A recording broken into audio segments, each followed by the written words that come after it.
अब क्या है कि Gen Z they have become a parody of themselves. तो पहले तो ये एक ट्रेंड की तरह, बात की तरह शुरू होता है, यार जेनजी हो तो ये पीते हो, जेनजी हो तो वो खाते हो, ऐसा करते करते अब धीरे धीरे पता चल गया अरे यार ये तो इस ट्रैप में अच्छे फंसते हैं। उसके बाद उनको यार जेनजी हो तो आप ऐसी कार्गोस पहनते हो, जेनजी हो तो आप माचा पीते हो, जेनजी तो आप ये लबूबू पहनते हो। आपको नहीं पता आप माचा पीते हो? हाँ, वो भी उधर है, मैं माचा। अरे आप ऐसे क्या, चलो हटाओ टोट बैग डालो, टोट बैग डालो। अरे यहाँ फकीरचंद क्यों नहीं गया आप? अरे सॉरी आज जाता हूँ दिहाड़ी लगा रखी है इनकी। सर्दी आगे चलो जाओ धर्मशाला फेस्टिवल, यहाँ क्या कर रहे हो, स्टोरी डालो। अगर तूने ट्रैविस स्कॉट के कॉन्सर्ट पे जाकर के ये नहीं किया ना तो मेरी टिकटें नहीं बिकेंगी, ये मैं तुझे नहीं बताऊंगा, पर मैं तुझे ये जरूर बताऊंगा कि तू वर्थवाइल नहीं है तेरी एग्जिस्टेंस। और दिहाड़ी पे लगे हैं बेचारे कल्चरल मजदूर। इस पे हंसता है ना तू, इस पे हंसता है ना, देख स्विगी के ऐड में देख, स्विगी के ऐड में देख, स्विगी के इंटर्न के रिप्लाई देख, कूल रिप्लाई देख, कूल है देख स्विगी का इंटर्न।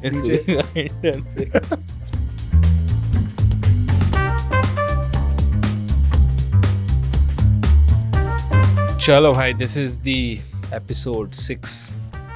सर्दियों का समय आ चुका है, AQI भी आ गया, लेकिन अभी खाना बहुत टेस्टी लगने लग गया अचानक ही। क्यों पता नहीं, सर्दी होते ही खाना टेस्टी लगने लग जाता है। क्योंकि बाहर कुछ और नहीं है ना करने को। नहीं इन जनरल जैसे ही सर्दी आती है आपके टेस्ट वर्ड चेंज हो जाते हैं, तो आपको खाना बहुत टेस्टी लगता है। जैसे आज मैं ट्रिप कर रहा था बतुए के रायते पे और पराठे पे, घर पे बहुत सारी चीज़ें बनाता हूँ मैं अब, मतलब फूड का टेस्ट अभी आ रहा है फिर से। भाई कोई एलर्जी चली गई होगी? नहीं सर्दियों में अपने आप ऑटोमेटिकली अच्छा लगता है। बट दिक्कत ये है कि मैं आजकल वो बुक पढ़ रहा हूँ एक एंथनी वार्डन की, किचन कॉन्फिडेंशियल, शायद वही नाम है, किचन कॉन्फिडेंशियल। तो उसके अंदर वो ऐसी सी चीज़ें बता रहा है कि आप फिर रेस्टोरेंट फूड को दोबारा उस तरीके से नहीं देख पाओगे जैसे पहले देखते थे। एक तो बताता है कि सबसे ज़्यादा क्रिमिनल जो है US में, तो शेफ़ जो हैं या फिर रेस्टोरेंट बिजनेस में बहुत ज़्यादा जो किचन के अंदर काम करते हैं जेल बहुत जाते हैं, क्योंकि उनकी पर्सनैलिटी बहुत ही कोक वायलेंट और उस तरह की है। तो हमें दूर से लगता है ना शेफ़ कुछ अच्छे से कुछ प्यार डाल रहा है, ऐसा नहीं। उनको वो बोलता है किचन के अंदर जो काम करना है वो एक बहुत ही मैड एक्सपीरियंस है। हड्डियाँ बोल रही हैं, लीवर काट रहे हो, किडनी को आप वो कर रहे हो, खून डाल रहे हो, ये कर रहे हो, बोलो, और कस्टमर के ऑर्डर आ रहे हैं, तो बोलो वो पूरा जो एटमॉस्फेयर है वो इतना ज़्यादा वाइल्ड है। और उसने सबसे इंटरेस्टिंग चीज़ बताई कि कोई भी चीज़ किचन में फेंकने मतलब बहुत ही रेयर होगा कुछ हम फेंकेंगे।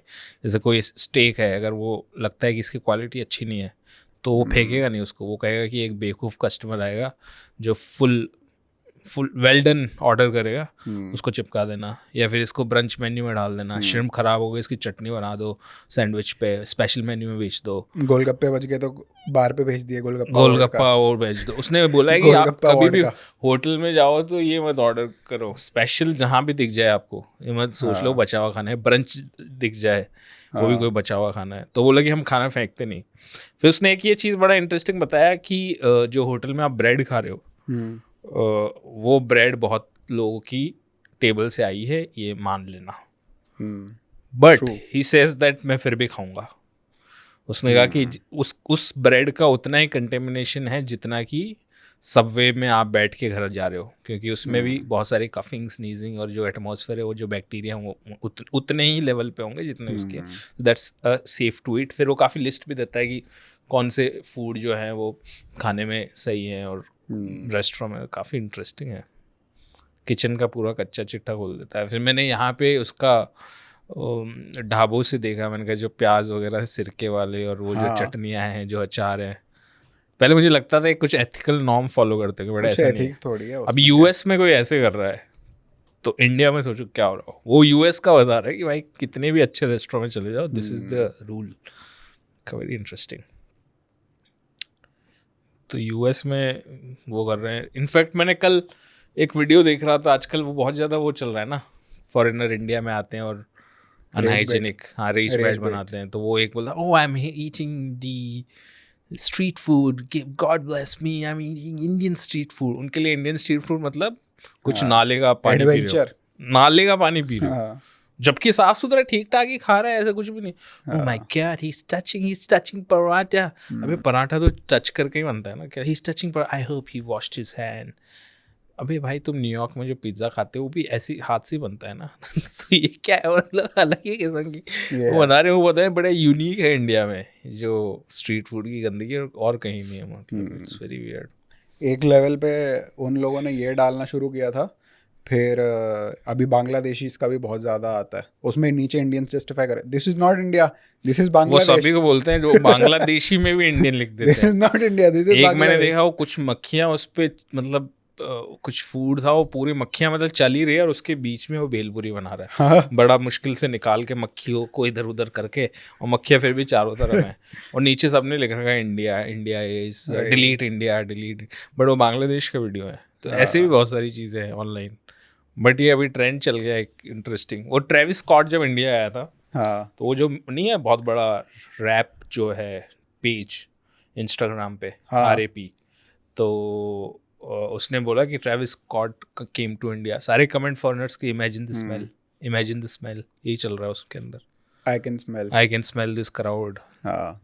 तो वो एक वो बन गया, मतलब इंटरनेट पे कि 4-5 नैरेटिव एक साथ बन जाए, फिर उसी को कंटिन्यूएशन में देखा जाए। अब इंडिया को ट्रेविस ऐसे ही स्कॉट भी देखते हैं। उतरने से पहले ड्यूटी फ्री से बोतलें भर के ले जा रहा होगा परफ्यूम की, कि भाई इंडिया में बाहर पता नहीं क्या होगा। हाँ क्या होगा, ऐसा मतलब डरा ऐसा देते हैं, इमेज उन्होंने मतलब बना दिया फॉरेनर्स को ऐसा डराते हैं कि ना। भाई इंडिया में यही है, मतलब तो हाँ। वो मतलब वो इंटरनेट पे बन गया अभी एक इस तरह तो का। यहाँ पे जो लोग टिकट्स खरीद रहे थे, तो अब उसमें भी बड़ा ये था कि जो लोग प्रमोटर्स हैं उनकी टिकट्स बिक नहीं रही हैं, वो वाली प्रॉब्लम थी, रीसेलिंग का इशू जो हाँ होता बहुत है था ना कि ट्रेविस कॉन्सर्ट्स में, स्कॉट भी नहीं आ रीसेलिंग का रहा। प्रॉब्लम जो है, तो वो रीसेल हो रहे हैं नहीं हो रहे हैं, एक उसके ऊपर चल रहा था। तो कोई ना कोई कुछ ना कुछ प्रमोट कर रहा है, bro we have to keep this culture, दुनिया की जैसे आंखें हमारे ऊपर है, और ये ट्रेविस स्कॉट का एक कॉन्सर्ट है जिसमें दुनिया ये देखेगी कि बट दुनिया जो को इंटरेस्ट नहीं आया, that is the thing India के अंदर। इंडिया के जेनजी कैसे परफॉर्म कर रहे हैं, उसमें कैसे उसको खुश कर रहे हैं। मतलब मैंने देखा कि जो क्राउड है वहाँ पे ट्रेविस वाले में या फिर कहीं पे भी, वो जो गाने हैं उनके लिरिक्स कुछ नहीं पता, हो। एक तो दिल्ली में है, वो किसी भी चीज़ में जाते हैं दिल्ली वाले, दिल्ली का क्राउड जो है, जब उनको लिरिक्स नहीं समझ में आती किसी गाने की, तो ऐसे ही करने लग जाते हैं, हो हो मैंने ये क्या है कर रहे हो यार ये, क्या। मतलब ऐसे ही करते हैं। वो गाना कुछ गा रहा है, लाइक कुछ भी गाना गा रहा है कोई, तो उनको लिरिक्स नहीं आती, तो वो ऐसे कुछ ना हो। मैंने क्या कर रहे हो। मैं एक टेक्नो किसी पे गया था, वहाँ पे मैं गया था तो टेक्नो बज रहा है और हो। मैंने कह रहे क्या कर रहे हो लोग तुम। हो हो। हाँ मतलब कुछ भी ये कर वो रहे हैं, 90s जबरदस्ती इंजॉय करने 90s का हैंगओवर है ये, हो हैंगओवर और हो। इंजॉय करने का प्रेशर। हाँ। इंजॉय करने की इमेज उनके दिमाग में है कि I as a consumer have to do something extra to enjoy this particular gig. उनका ये नहीं कि I am just calmly standing with the beer और whatever and just enjoying the music. यहाँ पे कि you have to, the performer is performing but you as an audience has to also perform something हाँ, मतलब आपको unnecessary, अपना pleasure perform करना पड़ेगा। pleasure perform एक बहुत इंटरेस्टिंग वो डीजे सेट्स वगैरह जो घर के अंदर बजा रहे होते हैं, उसकी हाउस पार्टीज और यहाँ वहाँ की, एक तो मेरे को याद है कोई टिकटॉकर या इंस्टाग्रामर ही थी वो उसने कुछ कमेंट्री करी थी कि ये बहुत कॉमन है ना कि डीजे कॉन्सोल बज रहा है, सामने कैमरा लगा है तो साथ में लोग नाच रहे हैं। तो एक कोई थी लड़की, वो नाच रही थी और उसके साथ में दूसरी लड़की नाच रही है, तो उसको पता है कि फ्रेम इतना ही है, अब उतने फ्रेम में वो फिट आ रही है, तो वो दूसरी उससे लड़ रही है और नाचते नाचते लड़ाई चल रही है, क्यों नाचते नाचते उसको हटा रही है, तो वो पीछे मुड़ी बाल ठीक करने, तो वो अंदर घुस गई। तो उनकी पूरी जो पॉलिटिक्स चल रही है उस मतलब 1 घंटे के सेट में, वो पूरी नरेट कर रही है और बता रही है ऐसे ऐसे लड़ रहे हैं, और वो मतलब अलग पैरेलल वो कहानी चल सबसे रही है। बड़ी चीज़ है कि आप परफॉर्म तो कर रहे हैं बट आपको सोशल मीडिया पे उस चीज़ को रेप्लिकेट करना है, तो आपका जॉय भी फिर एक तरह से सोशल मीडिया के लिए बना हुआ है। हाँ आप टोटलिटी में उस जॉय को एक्सपीरियंस नहीं कर पाओगे। वो आपका सोशल मीडिया या फिर लोगों के लिए बना है, और आपका जॉय सिर्फ उसी चीज़ में बेस्ड है कि कितने आ रहे हैं, कितने व्यूज़ आए, कितने ये आए। तो ये भी बड़ा वो है।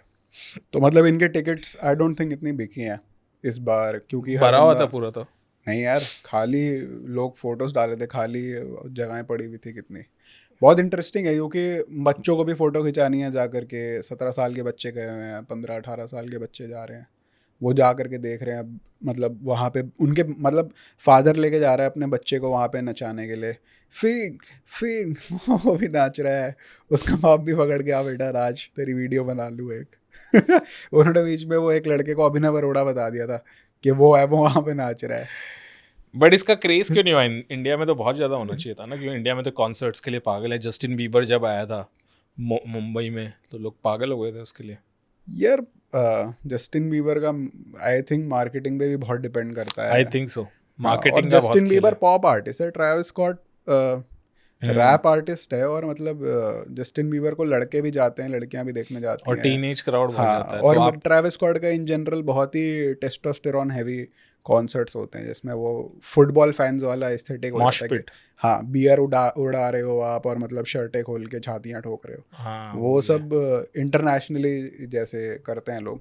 और उनको होता है कि अर्थक्वेक वहाँ पे फील हो, कुछ ऐसा रिकॉर्ड हो जाए, क्योंकि स्टॉम्प करते हैं, मॉशपिट करते हैं, वो सब चीज़ें। तो अब पता नहीं अब यहाँ पे कितना वो सही फिट कोई कुछ बैठेगा। बोल भी रहा था, आई जाऊँ, there is a VIP seat, I don't want VIP, this is Travis Scott, we don't have VIP at the Travis Scott. मैंने कहा भाई वेलकम टू इंडिया। हाँ, पर ये पता नहीं यार, ये सब बहुत इंडिया में तू वीआईपी नहीं चाह रहा भाई, इंडिया पूरा अभी हायरार्की एक ये सिस्टम है। वो किसका था कल्चर का या किसका, जो एक रील आने लगी थी बीच में, राजा उन्होंने गुजर वाली। ये आते बढ़िया हमारी नाली सपा करने वाला जब वे नो छपरी हमारे बोंदले पागल होने वाले पागल है। 30,000 की टिकट बिक रही है। यहाँ की बड्डो रोलू ये भगाया कूड़ा बिल रो है। उन्होंने राजा गुजर को बुला भाई लिया, आप इनको कुछ नहीं मिलता तो पकड़ लेते हैं राजा बस। गुजर को रेज हाँ, बेट बस मारने एक बुला लिया। हाँ। भाई मतलब आपने एक ब्रांड खोला है, वो शूज़ के ऊपर बना है, या मतलब और चीज़ों के ऊपर जो भी आप बेचते हो, ठीक है, अपैरल्स के ऊपर, जिसमें मतलब कितना बड़ा इन्फ्लुएंस तो ब्लैक कल्चर का ही है, जो आप स्नीकर्स बना के आपने अपनी दुकान खड़ी करी हुई है। तो वो जब आपने खड़ी करी है, तो आपको क्या लग रहा है कि एक ब्लैक आर्टिस्ट आ रहा है, और आपने स्पेसिफिकली उसको बंदे को सामने इसलिए बुलाया ताकि वो उस ब्लैक आर्टिस्ट को गाली दे, गाली क्योंकि दे। वो आपको पता है पहले से कि वो दूसरे पॉडकास्ट में जा करके ये बोलता है कि जो भी एन वर्ड है कि उनसे तो दोस्ती ना करनी हाँ, चाहिए, भाई हाँ, गंदे रहे हुए हैं, गंदे हाँ चाहिए। गंदे रहे हुए हैं, और गंदे ये रहे करें हुए। वो करें। आपने वो देखा, और मतलब कितना गंदा प्रोसेस होगा। ये नहीं कि आपने फ़ोन किया और बुला लिया और वो बात किसी ने रिकॉर्ड कर ली। आप ये सोचो कि ये डिस्कशन हुआ मार्केटिंग टीम में, किसी नल्ले ने ये उनको आइडिया और दिया, वो कह रहा है कि ये नाली साफ करने वाले ये बोल रहा है कास्टिस्ट भाई, भी बोल रहा है। कास्टिस्ट आदमी को उसने बुलाया, बुलाया और जिस पे दुकान blacks खड़ी और करी है उसी को तुम वो कर उसी रहे हो। को कूट रहे हैं वहाँ पे। तो मतलब कल्चर का एस्पेक्ट ही कितना रॉटन है अब भाई ये जेन बताओ ज़ी के अंदर कि स्पेशली। इनकी कौन रिस्पेक्ट करेगा क्या इंटरनेशनली? करेगा? ये कल्चर है, कल्चर है ये, तो हाँ। मतलब इनका क्या कल्चर है भाई? तो वही है। अब ये ऐसी पब्लिक है, तो इसके लिए कौन मालेगा वहाँ पे, मतलब एक, और क्यों जाए भाई एक ब्लैक आर्टिस्ट के लिए जो वो गाने बना रहा है, जो हमारे कल्चर को उस तरीके से कुछ चेंज नहीं कर रहे, जिसमें उसके लिए बहुत अच्छा है, वो बहुत इंपॉर्टेंट आर्टिस्ट है, पर तुम अपने लिए उसमें क्या वो ढूंढ रहे हो, कि समझ में नहीं आया वो भी मेरे को। तो But वही ठीक है। कल्चरल स्पेसेस इसीलिए कोई इस तरह की डेवलप नहीं हुई ना इंडिया में, जिसको आप इंटरनेशनली बोल सकते हो। आप कई बार आप ऐसे ही बोल देते हो Zakir Khan is international art. International नहीं है भाई, एनआरआई देख रहे हैं। मैं सुनील पाल की तरह नहीं बोल रहा मैं, बट एक लॉजिकल का वो बता रहा हूँ कि सुनील पाल इज ने नॉट यार जाकिर खान का पीआर खराब करा, सही करा, मुझे नहीं पता। वैसे नहीं बोल रहा मैं वैसे बोल रहा हूँ कि आप वहाँ जा रहे हो तो you are not an international artist. आप जा रहे हो तो वहाँ के एनआरआईज को आप वो कर रहे हो। बट मैं ऐसे आर्टिस्ट की बात कर रहा हूँ कि कोई आर्टिस्ट हो जिसकी फॉलोइंग बाहर के लोगों में हो, या फिर उसकी रिस्पेक्ट उस तरह से हो कि यार इसका जो काम है वो इट्स वेरी वैल्यूएबल। हाँ, वो कोई नहीं दिखता। पीसीआरसी का एक है, उन्होंने इंटरनेशनल एक पीटर कैट ने उन्होंने बना लिया एक इंटरनेट, तो इंटरनेशनल उन्होंने एक ऑडियंस बनाई।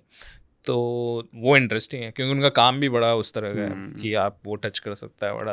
Apart from that I don't see any कौन है Payal Kapadia may be in the recent time. सिर्फ बाहर एक्सेप्टेंस तो है ही, और उसके साथ ये भी है कि जब ये रैप आर्टिस्ट्स की स्पेसिफिकली बात करते हैं, तो वो तो भाई उनका बहुत बड़ा कंटेक्स्ट है पॉलिटिकल चीज़ों का, और हर चीज़ का एक कंटेक्स्ट है ना। कंटेक्स्ट के साथ आ रहे हैं वो, कंटेक्स्ट के साथ आ रहे हैं। कॉन्टेक्स्ट ही नहीं है यहाँ पे क्या कंटेक्स्ट लें कि वो नालियाँ साफ कर मतलब कुछ है ही नहीं। तुम्हारा कंटेक्स्ट है कि तुम्हारा जो हाँ। रॉटन मानसिकता है उसी को तुम हाँ, खुल के आ जाओ, और बेसिकली आयरनी के नाम पे खुल के आ जाओ। आप अफोर्ड कर पा रहे हो तो आपको उन 4 बच्चों को शो ऑफ करना है जो अफोर्ड नहीं कर पा रहे, या जो भी है कि रिकॉर्ड करके मैंने वहाँ पे कॉन्सर्ट किया। और ये वो एक वो बीच में वायरल होने लगा था ना कि मैं कॉन्सर्ट में जा रहा हूँ और मैं आपके लिए वीडियोस बना दूंगा और हाँ वो कि सारी आप चीज़ें। आपके लिए वीडियो बना दूंगा और आप उसको हाँ, इंस्टा स्टोरी बढ़ा उसका दो। पूरा बट हो पैकेज क्या जाएगा, इतना क्या वैलिडेशन है, क्या हो जाएगा तुम? वैलिडेशन है और आर्ट को कंज्यूम करना है कि मैंने उसको नज़दीक से कंज्यूम कर लिया, मैंने नहीं उस वो ठीक है, बट फेम और इंस्टा पे मतलब तुम्हारे पास बहुत सारे मैसेजेस भी आ जाएं और एक रात को तुम्हें अच्छा भी लग जाए, बट क्या होगा उससे? आई डोंट अंडरस्टैंड। फोमो। बट खैर मेरा तो काफ़ी लंबा और वो हो चुका है कि मेरे को जितना वैलिडेशन मिल सकता था उतना मिल गया, तो मेरे अंदर ऐसी कोई खास अब इच्छा नहीं बची। But I can also understand कि किसी के अंदर इस तरह की, मतलब कई, अब मैं नाम क्या लूँ उन लोगों के, बट कई जो जर्नलिस्ट भी हैं उनके अंदर इतनी वैलिडेशन की इच्छा है, पता नहीं क्या करना चाहते हैं वो लोग। मतलब सब कुछ मिल चुका है, सब कुछ है, बट अभी भी इतनी इच्छा है कि भाई मुझे और प्यार चाहिए, रोज़ प्यार चाहिए, डेली प्यार चाहिए मुझे, तो ये किसी भी हाल में मुझे प्यार दो। ये क्या है? मुझे प्यार दो, प्यार दो। भाइयों का प्यार, भाई उनका प्यार। भाइयों का प्यार चाहिए तो भाई। ये है बड़ा ही वियर्ड। और इनफैक्ट ये आजकल का ये भी है कि आयरनी जो है कल्चर के अंदर की, हर चीज़ को आयरॉनिक लेंस से देखो और कुछ भी चला दो, which was an interesting I mean shift in culture के हिसाब से, कि आयरनी अभी रिसेंटली जैसे कोविड वगैरह और फिर उस टाइम पे जो इतनी डार्क और ब्लीक टाइम जो आ गया था, तो उसके बाद एक आयरनी का हुआ कि हर चीज़ आयरॉनिकल है। उससे पहले जैसे इंस्टा भी बहुत डिफरेंट था या फिर ट्विटर भी काफ़ी डिफरेंट था, फिर धीरे धीरे हर चीज़ आयरॉनिकल होने लग गई, ज़्यादा पॉलिटिकल डिस्कशन कम हो गए और आप हर कोई शिट पोस्टर बन गया या फिर आयरनी में बातें ज़्यादा करने लग गए। एक कोई ट्रेंड लिया, जैसे कोई भी मम्मी मेरी शादी कर दो, जैसे ये भी है उसका बना दिया, बॉयज़ का ट्रेंड है वो कर दिया। तो हर चीज़ के अंदर लोग आयरनी ढूंढ गए, which is interesting for coping as a coping mechanism for some time.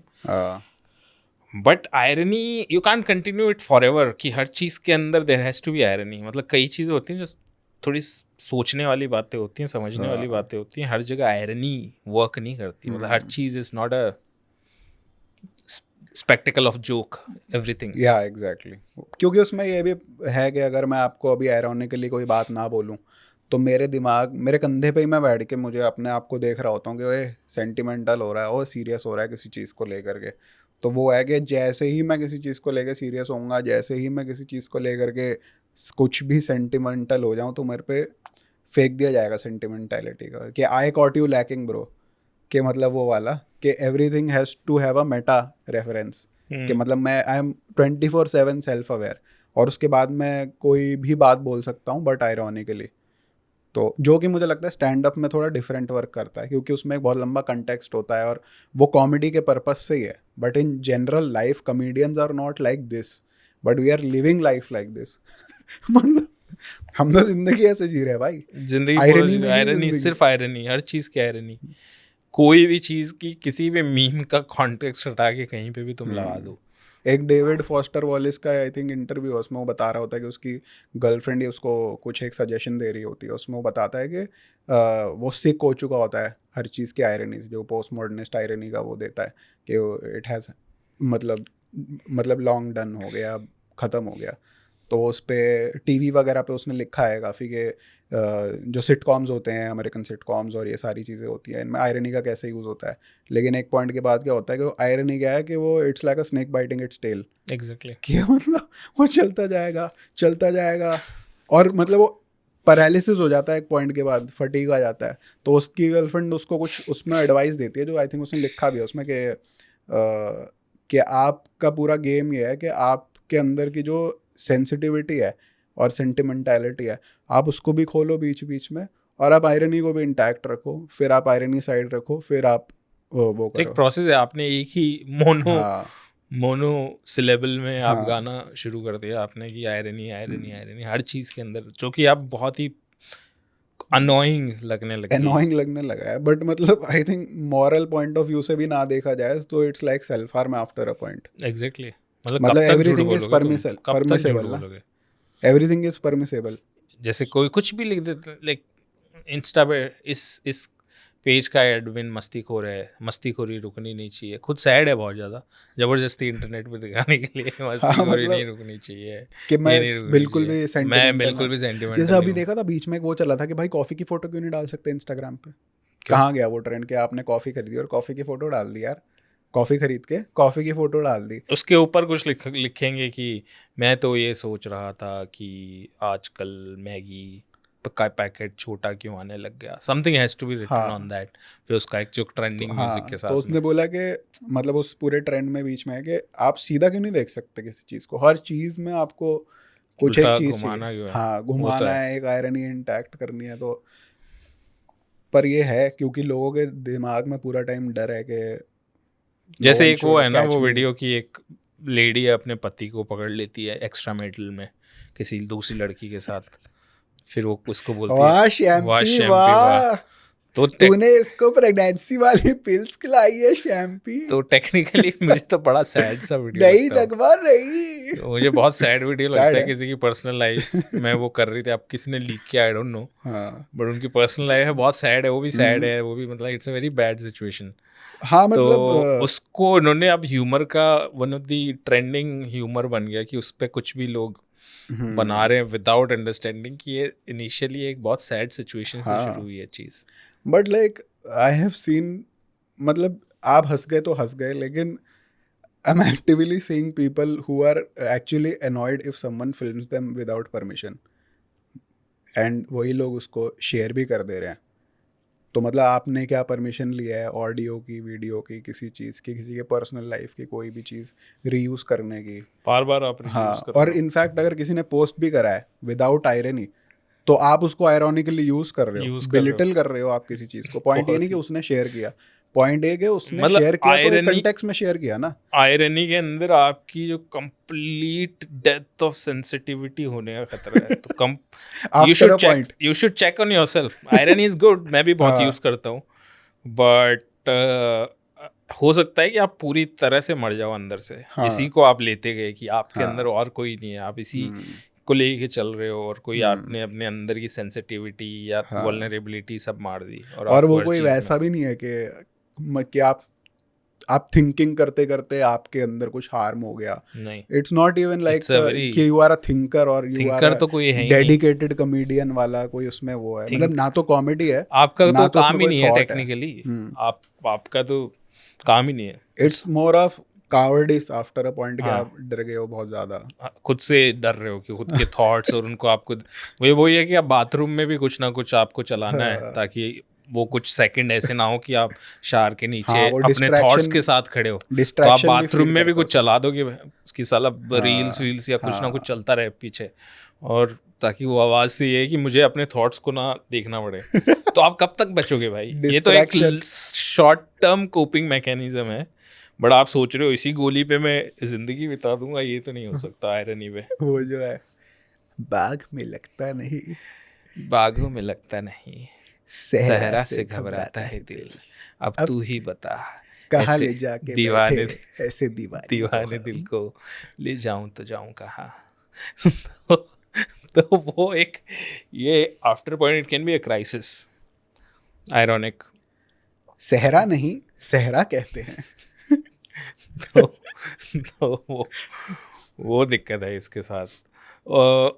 Although ये जो लिटरेचर और वगैरह इन चीज़ों में भी काफ़ी सारे आयरनी को, वैसे एक तरह से ये भी बड़ा इंटरेस्टिंग है, जस्ट कॉमेडी का फॉर्म है आयरनी ऑब्वियसली। तो मैं देख रहा था कि आजकल कॉमेडी फिल्म्स क्यों नहीं आ रही, मतलब पहले के टाइम पे एक इंडिया जो था उसका कॉमेडी के साथ बहुत रिलेशनशिप था।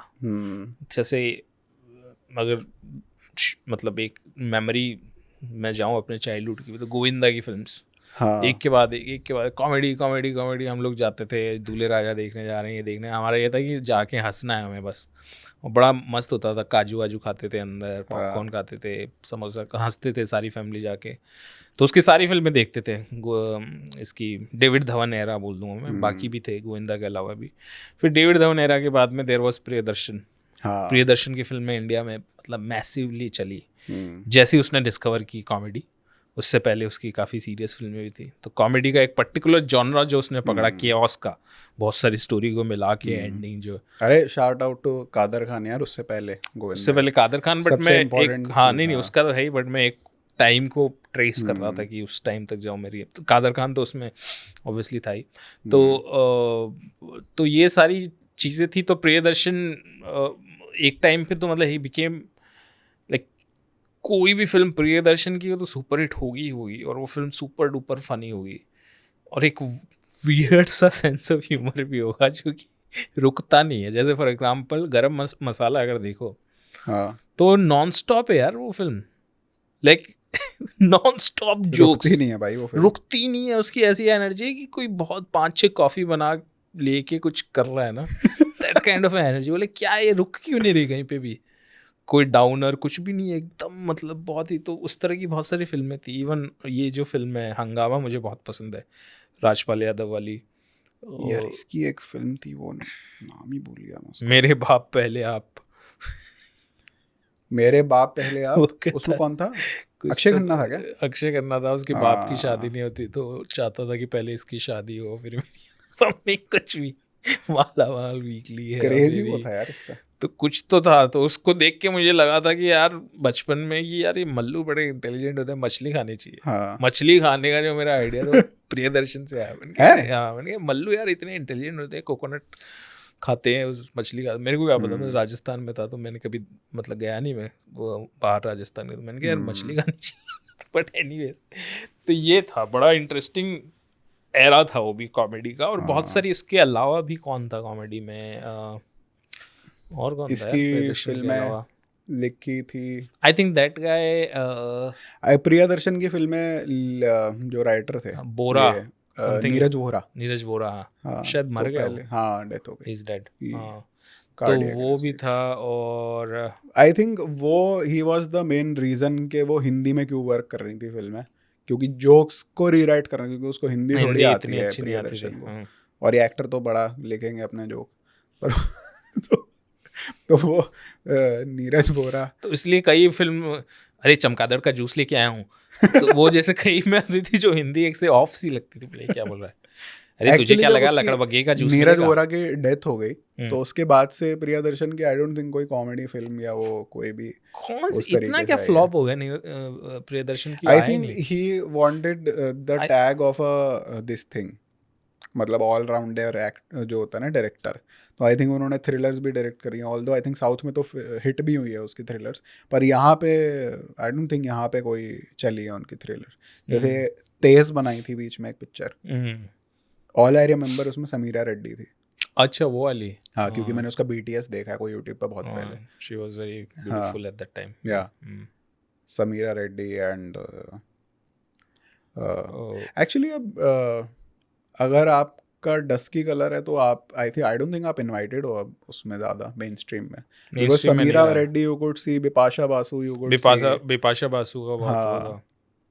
और अभी बीच में कुछ कंट्रोवर्सी भी हुआ था, आई थिंक मृणाल ठाकुर ने कुछ तो बोल दिया था बिपाशा बासु को। तो अच्छा। हाँ, बहुत ही बिपाशा तो है ही कोई नहीं अभी। मृणाल ठाकुर की उन्होंने पुरानी फुटेज निकाली जिसमें वो बिपाशा के स्किन कलर पे कुछ डिस करती है, बहुत ही ऐसे खराब आई कमेंट थिंक है। काजोल वाज आल्सो नॉट हाँ, if I'm like not a wrong.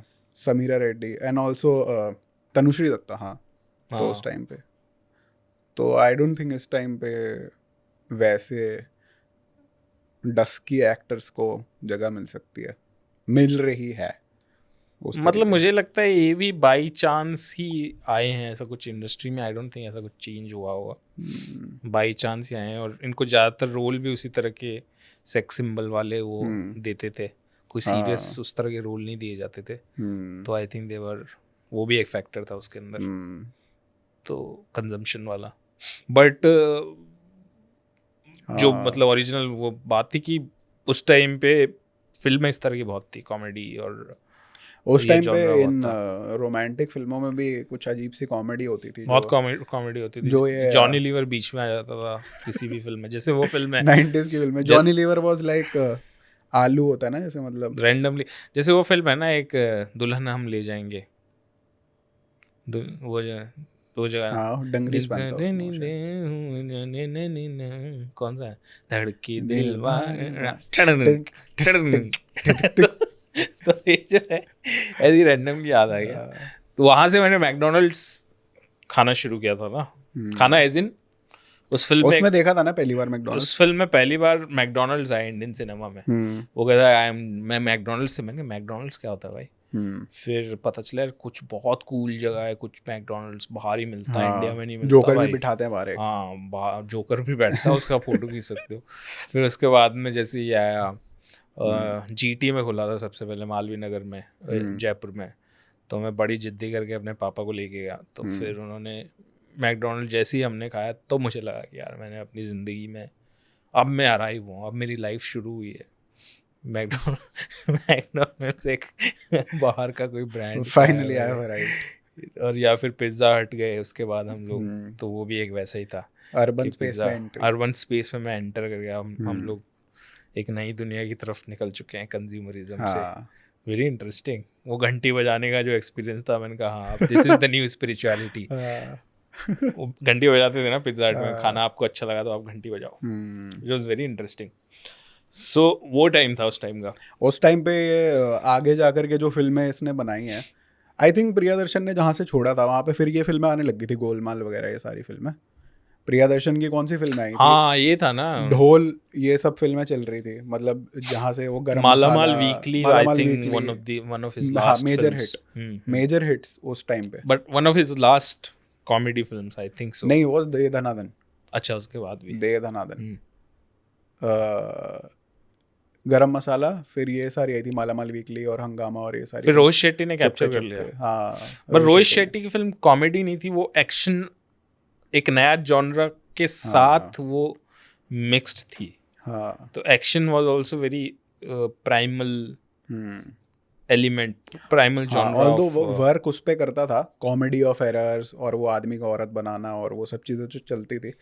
लेकिन एक जैसे आयरनी वाला हम बोल रहे थे, एक मतलब ये पूरा वही वाली वो कैबलरी है ना, जो इंटरनेट वो कैब है या फिर कॉमेडी की वो कैब होती है जिसको पोस्ट मॉडर्निस्ट वो कैब कहते हैं, एक मेटा फिक्शन की, मेटा रेफरेंसिंग के। अरे हम वो अजय देवगन को अजय देवगन ही बोल रहा है पिक्चर में गोलमाल में। ये एक्चुअली गोलमाल ने सबसे फेमस किया था सबसे, है ना, मेटा रेफरेंसिंग और इन सब चीज़ों। नहीं आई थिंक गोविंदा की फिल्मों में भी कई जगह पे होता था। बोलता है कि अमिताभ बच्चन आ गया कहीं पे भी, या फिर उसमें भी तो हुआ था यार काफ़ी सारा। जूही चावला वाली जो फिल्म थी, विच आई अंदाज अपना अपना, हाँ अंदाज अपना अपना। नहीं उसमें तो वो है ना काफी सारे मेटा वो हैं रेफरेंस। जूही चावला थोड़ी है उसमें, आती है अंदाज अपना अपना में। हाँ बीच में आती है। अच्छा मतलब मैं इतनी मेरे लिए वो ऐसी कोई कल्ट फिल्म नहीं है, मुझे ठीक लगती है, बट लोगों मुझे तो क्यूट लगती है यार बहुत। ऐसे नहीं फिल्म बता रहा हूँ मैं। हाँ क्यूट। हाँ अच्छा मेरे को जूही चावला बोल रहा। Juhi Chawla is also cute. और अब आप देखो, अगर ये जैसे ये जो मेटा फिल्म्स वाला वो जो दौर खत्म हुआ है, अब लोगों को वही कंज्यूम करना है। तीसमार खान, ओम शांति ओम सबसे बड़ा मेटा फिल्म्स का वो, हाँ Bollywood metaverse, Bads of Bollywood से, हाँ बैड्स ऑफ बॉलीवुड सीधा उस पर ट्रेस कर सकते हो को, इसको ट्रेस कर सकते हो। इवन फारा खान की ये फिल्म है, हाँ she was very good with comedy. हाँ वो काफी सरप्राइजिंग है कि हमारा बेस्ट फिल्म मेकर ब्लॉगर बन गया। फराह खान की one of the main stream world का बेस्ट फिल्म मेकर। हाँ ये तो अलग ही टेंजेंट है वैसे, अजीबोगरीब टेंजेंट है। एक वो जैसे मेरे को लगता है फराह खान की फिल्मों में बहुत एक गजब की चीज़ होती थी कि आप किसी भी कैरेक्टर को सिर्फ, मतलब मैं अगर किसी भी कैरेक्टर की उस फिल्म में कॉस्ट्यूम पहन के आ जाऊंगा ना, तो आप मुझे पहचान लोगे कौन सा कैरेक्टर हो बिना कुछ बोले। जैसे माँ का जो कैरेक्टर था, हर किसी को कुछ कि वो पूरा टाइम एक होती थी टीचर जो ऊन बुनती रहती थी, फिर उसमें फेमस है उसका कॉस्ट्यूम जो है शाहरुख का। फिर वो जैद खान का जो आया था, वो बैंड लगा के लंबे बाल और साइड में वो, उसने तो डिफाइन कर दिया था कि कॉलेज ऐसे ही कॉलेज कैसे जाते हैं। और अमृता राव का जो, आई डोंट थिंक इट्स प्री विवाह फिल्म है ना वो, या पोस्ट विवाह, विवाह आई थी ना अमृता राव, जिसमें वो जल जाती है और एंड में। मुझे एक फिल्म मेकर जो सबसे सूरज की फिल्म में कभी नहीं देख सकता वो है सूरज बढ़ जातिया, और दूसरा I think Sanjay Leela Bhansali. Sanjay Leela Bhansali I can watch songs because they are very good, जिस तरह से पिक्चराइजेशन है, but film I can't watch दोनों। बट एनीवेज तो वो सूरज बढ़ जाती है also very upper middle class, upper caste middle class aesthetic, बहुत ज़्यादा वो वाला। It's too heavy to bear. तो उनका यूसेज ये है कि शादियों में कौन से कपड़े आपको पहनने हैं तो हाँ। आप वो देखो, फिल्म से ट्रेस करो, वो भी एक बहुत जिसमें मेजर वो- एस्पेक्ट होता है कपड़ों का, कोको कोला वाला लहंगा ये वो, तो ये बहुत ये भी शॉपिंग करते करते शॉपिंग भाई करते टाइम आप रेफरेंस पसीने देते छूट हो। जाते हैं बंदे। हाँ, रेफरेंस देते हो कि ये वाला जो सलमान सोनम खान कपूर, के भी ये देखिए जी सोनम सलमान खान कपूर ने पहना। सलमान खान के भी पसीने छूट गए थे एक प्रेस कॉन्फ्रेंस में, जिसने वो सोनम कपूर की चुन्नी से चुन्नी अपना को माथा कर रहा है। पोंछ लेता, हाँ। बहुत फेमस क्लिप है वो। वो करने भी देती नो है उसको। फक्स गिवन। हाँ, बहुत गंदा सा वो कह है। रहे पागल है ये, इसको I think that is when she decided it's time I leave this industry. जब कोई लीड एक्टर आपके पूरे आपने वार्डरोब सोचा होगा, स्टाइलिस्ट के साथ बैठे होगा, अरे यार तू ये मतलब है तो वियर्ड आदमी। Weird नो है। Wonder Abhinav Kashyap is so angry मतलब विद हिम। उसके भी कुछ तो बट सलमान का भी एक, there were some of the very funny films that he made at one अभी जो point हम of बात time. कर रहे थे नीरज वोहरा की, तो उसने एक बहुत इंटरेस्टिंग कैरेक्टर करा था सलमान की। मेरी फेवरेट कॉमेडी फिल्म है वो सलमान की, हेलो ब्रदर। हेलो मुझे ब्रदर बहुत funny लगती है, बहुत funny लगती है। भाई बहुत बढ़िया मिला। बहुत अच्छी लगती है। हम लोग गजब की सीकर में जब रह रहे थे एक टाइम पे, तो वो किराए का घर था और बहुत सारे लोग रहते थे वहाँ पे। तो वहाँ पे टीवी नहीं होती थी, तो टीवी आप एक रात के लिए लाते थे और रात को 3 फिल्में देख सकते हो आप VCR में। तो आपको मैक्सिमम यूज़ करना है, तो 9 बजे से शुरू होता था, फिर ज़्यादातर लोग 12 बजे तक सो जाते थे, बट आपको यूज़ करना है कि सुबह वो लेने आएगा तो सारी फिल्में देखो। तो वहाँ मैंने देखी थी हेलो ब्रदर, बादशाह, बादशाह बहुत एक बढ़िया और फिल्म फिल्म है भाई। थी, मैं भूल गया कौन सी थी वो। That was very interesting, community viewing. Hmm, Badshah बहुत फनी फिल्म है यार। बादशाह आई थिंक बहुत मेरे को अच्छी फिल्म है। शाहरुख की हाँ बेस्ट फिल्म बादशाह लगती है। हाँ, मेरी फेवरेट शाहरुख फिल्म है, और 1, 2 का 4 बहुत कम, आई डोंट थिंक वो फिल्म चली भी थी। फिर भी दिल है हिंदुस्तानी का फर्स्ट हाफ बहुत अच्छा है। वो फिल्म, हाँ वो भी अच्छा है। मेरे को शाहरुख आई थिंक इस तरह के फनी रोल्स में काफ़ी अच्छा लगता है, हाँ। बिकॉज उसके अंदर एक सेंस ऑफ ह्यूमर उस टाइम पे था, अब तो नहीं है। अब उस टाइम मतलब पे था। I do not at all understand ये जो अभी तो वो- रजनी वाला एरा है ना, ये जो वो हम तो उस दिन बात भी कर रहे थे। वो चलो शाहरुख पे ज़्यादा बात कर नहीं सकते हम लोग, क्योंकि हमारा शो बंद हो जाएगा और तो ये कट कर दो इसके बाद। इसके बाद जो भी बातचीत होगी शाहरुख पे, अमन बेटे, उसके बाद शाहरुख के बारे में जो भी बातचीत होगी, वरना गेम खत्म। क्योंकि इस वक्त आप शाहरुख पे कुछ नहीं बात कर सकते। हाँ तो एनीवेज, तो वो था उस टाइम पे। बट हाँ, शाहरुख का मुझे जो कॉमेडी हाँ एरा था, या उस टाइम पे भी वो he was very funny, because उस टाइम पे he was more like no fucks given type का उसका एटीट्यूड था। तो he was very funny at that time. हाँ अभी उसका ये हो गया कि he has to maintain that pookie Yeah, image and he is very nice to all and everything. But उस टाइम पे सक्सेस इतना ज्यादा है आपके पास कि आपको क्यूरेट करना ही पड़ेगा, क्यूरेट ना करना ही चाहते पड़ेगा, हुए भी। क्योंकि आपने इतना बड़ा साम्राज्य बना रखा है। एक गलती और सब ढह सकता है, तो you have to be very careful what you say. Mahishmati उस टाइम पे जो ये नीरज वोरा वाली फिल्म थी हेलो ब्रदर, उसमें बहुत अच्छा कॉमेडी थी जो इन लोग ने बहुत करी फनी थी वो, बहुत फनी फिल्म और थी। सुपरनैचुरल टाइप की फनी थी वो। अरबाज खान का एक फनी रोल, और उसके बाद दबंग। तेरी चुनरिया दिल ले गई, हम्म सर के जो सर से वो धीरे धीरे पागल हुआ रे मैं। डीरेल्ड। तो वो काफी इंटरेस्टिंग फिल्म थी वो। हाँ तो वो थी। एंड अमिताभ की कोई फनी फिल्म थी? वो डाउनर था उस टाइम पे अमिताभ का। हाँ, उस टाइम पे राजू चाचा वाज देयर, अजय देवगन अजय की। देवगन है उसमें तो। हाँ, बट वो भी उसी तरह की थी, राजू चाचा। राजू चाचा। राजू चाचा कम कम कम। हाँ तो ये थी, लेकिन आई थिंक गोलमाल के बाद से आई डोंट थिंक कोई और ऐसी film, although I don't very much enjoy Golmaal, but like ठीक है जो भी है। Golmaal like first was interesting, दूसरी तो झेलने लायक नहीं। उसके बाद से ही वो डीरेल होती गई। हाँ दूसरी भी आप शायद झेल लो, पर तीसरी तो भाई बहुत ज़्यादा ही हो गया वो। बहुत इरिटेटिंग है वो तो मतलब गोलमाल के साथ में भी he also made some other films as well, वो भी उसी तरह की थी ऑलमोस्ट। बट उससे पहले भी इफ यू रिमेम्बर, ये भी फनी थी यार। कॉमेडी बोलो, मतलब सोशल कॉमेडी बोल दो, दैट मुन्ना भाई MBBS। मुन्ना भाई MBBS, हाँ यार कॉमेडी है वो, सर्किट और मुन्ना की जोड़ी, जो कि इंटरेस्टिंग फिल्म थी। बहुत बढ़िया मतलब फिल्म मुन्ना भाई MBBS was a very good film. और उसके बाद उसने जो भी बनाया है, फकिंग बैड।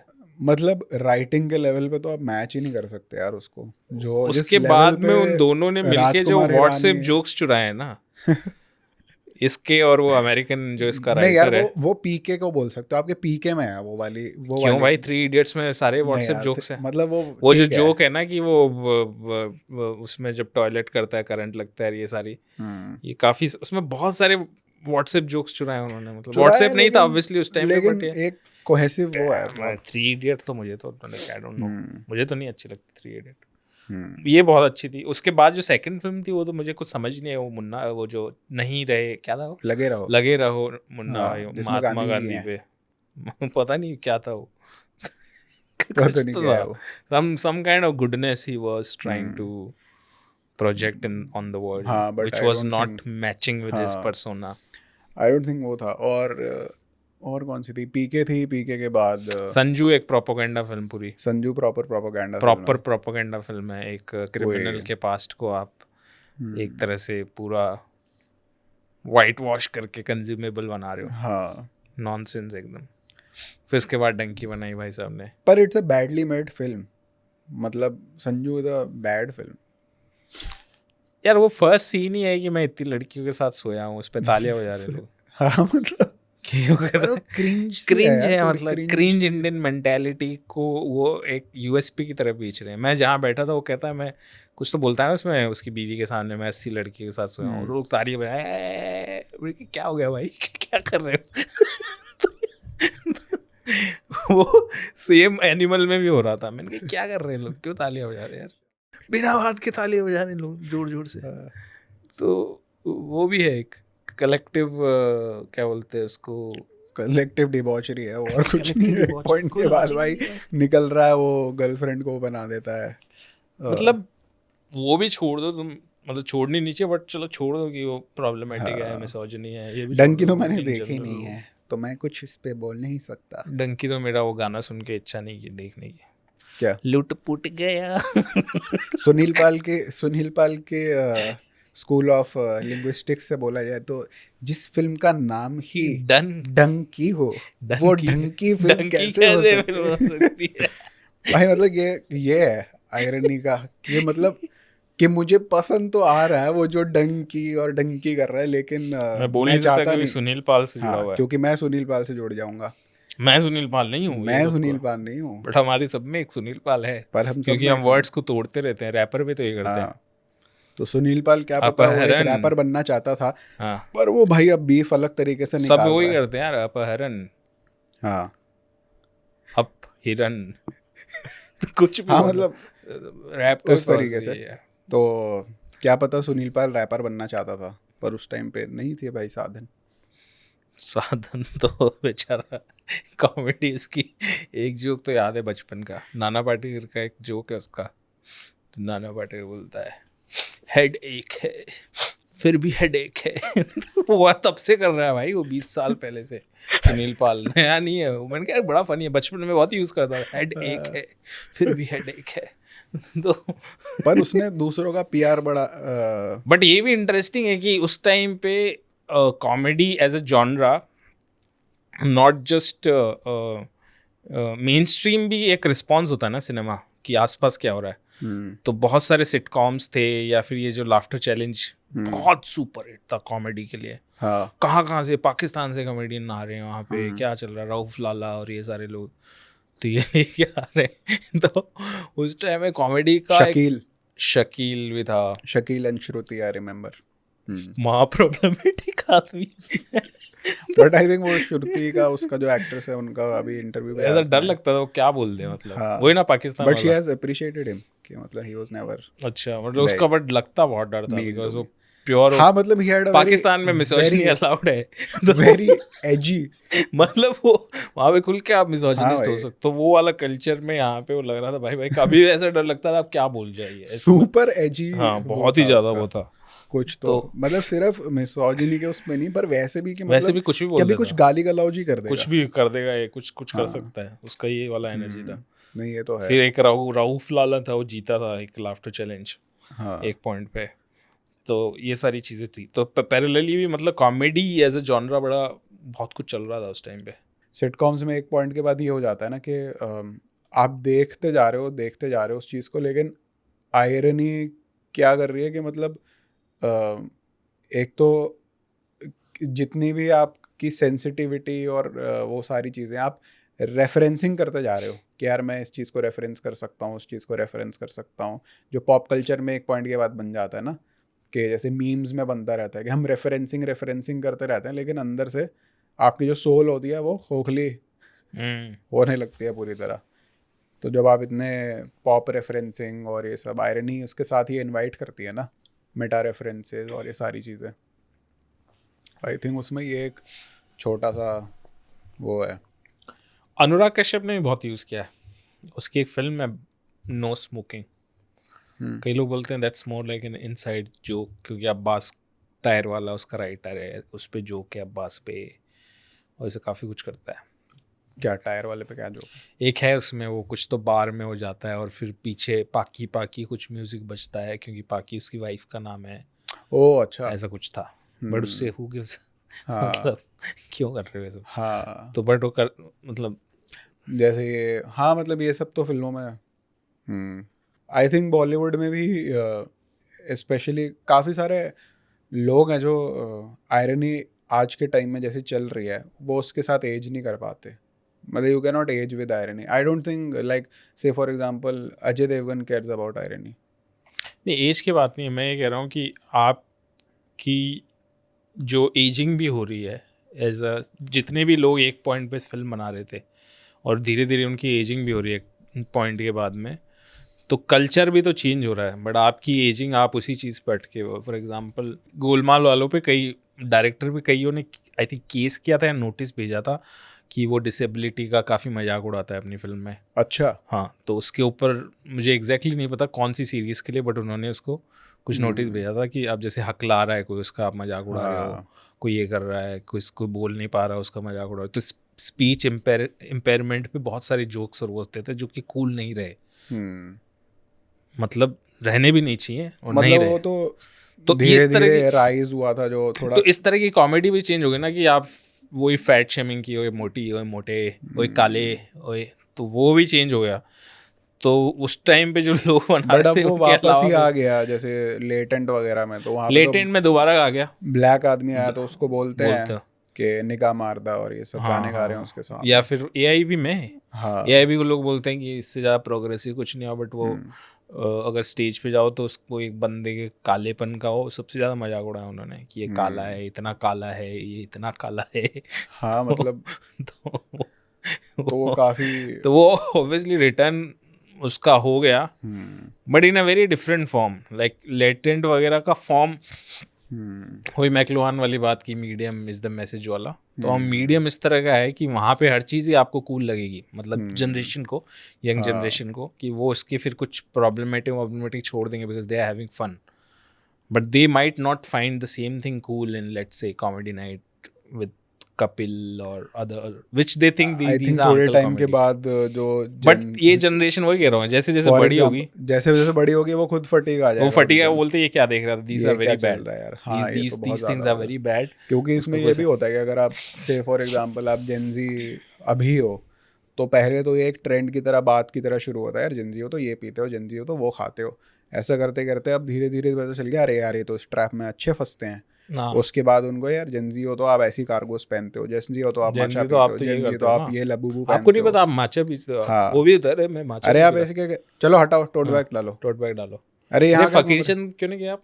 अरे सॉरी आज जाता हूँ। जाता दिहाड़ी लगा रखी है इनकी, वो दिहाड़ी जेनजी को लगा रखा है काम पे। सर्दी आगे चलो जाओ धर्मशाला फेस्टिवल, यहाँ क्या कर रहे हो, स्टोरी डालो, मतलब वो लोग दिहाड़ी पे लगे काम पे लगे हैं बेचारे, कल्चरल मजदूर। हाँ हर टाइम पे कंज्यूमरिज्म की दिहाड़ी पे हैं और जकरबर्ग ने इनको पकड़ रखा है बालों से, पकड़ रखा है।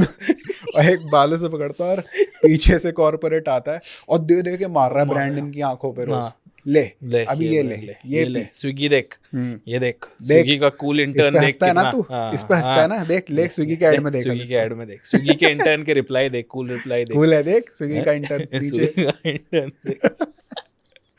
पर इसमें ये भी हो गया कि अब क्या है कि Gen Z they have become a parody of themselves. Exactly. एक आफ्टर अ पॉइंट वो थक चुके हैं अपने आप से, और इट इज सैड। और इंटरेस्टिंग भी नहीं है।